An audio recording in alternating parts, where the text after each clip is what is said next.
پیارے رسول صلی اللہ علیہ وسلم نے فرمایا، جو کوئی یہ چاہے کہ اس کے رزق میں فراخی اور کشادگی ہو. آج لوگ سب سے زیادہ وظیفے چاہتے ہیں، اور وظیفے بھی کس کے؟ رزق بڑھ جائے، بندش ختم ہو جائے. سب سے زیادہ جو کتب بکتی ہیں وہ وظائف کی بکتی ہیں. وظائف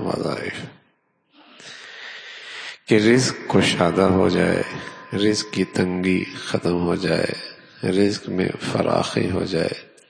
تو اللہ کے نبی نے اور اللہ کا نبی کا علم اللہ کا دیا ہوا ہے، جس میں ذرہ برابر بھی تجربے کا دخل کوئی نہیں. وہاں یقین ہی یقین ہے، وہاں شک کوئی نہیں ہے. اس کا تعلق تجربے سے نہیں ہے، اس کا تعلق اللہ کے علم اور اللہ کی قدرت سے ہے کہ جو کہا ہے اس کا ہونا یقینی ہے.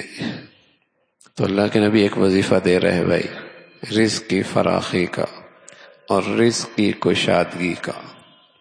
رزق کی فراخی کا اور رزق کی کشادگی کا عرض کر رہا ہوں، یہ کسی پیر فقیر کا دیا ہوا نہیں ہے، یہ اللہ کے رسول کا بتایا ہوا ہے. اور اللہ کا رسول وہ بتاتے ہیں جو انہیں اللہ کہتے ہیں، اور اللہ کے کہہ کے پیچھے اللہ کی قدرت اور طاقت بھی ہوتی ہے کہ جب وہ کرنا چاہیں تو ساری دنیا کے عامل مل جائیں تب بھی بندش نہیں کر سکتے، نہ کرنا چاہے تو ساری دنیا کے بندش ختم کرنا چاہیں تب بھی نہیں کوئی کھلوا سکتا.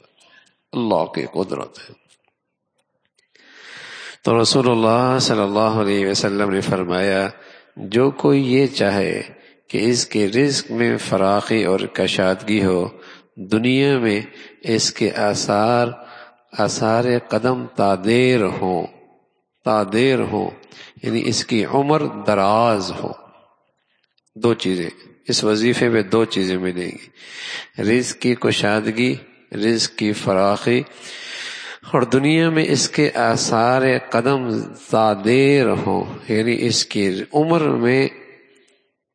دراز ہو. اس کی عمر دراز ہو تو وہ اہل قرابت کے ساتھ صلہ رحمی کرے. وظیفہ یہ ہے، اہل قرابت کے ساتھ، رشتہ داروں کے ساتھ صلہ رحمی کرے. اور اس کا آغاز گھر سے ہوتا ہے. سب سے زیادہ قرابت داری ماں باپ سے، سب سے زیادہ قرابت داری ماں باپ سے. تو اس کا آغاز گھر سے ہوتا ہے. جو یہ چاہتا ہے کہ اس کا رزق کشادہ ہو جائے، اس کا رزق فراخ ہو جائے اور اس کی عمر دراز ہو جائے، تو رسول اللہ صلی اللہ علیہ وسلم نے وظیفہ کیا بتایا کہ وہ اہل قرابت کے ساتھ صلہ رحمی کرے.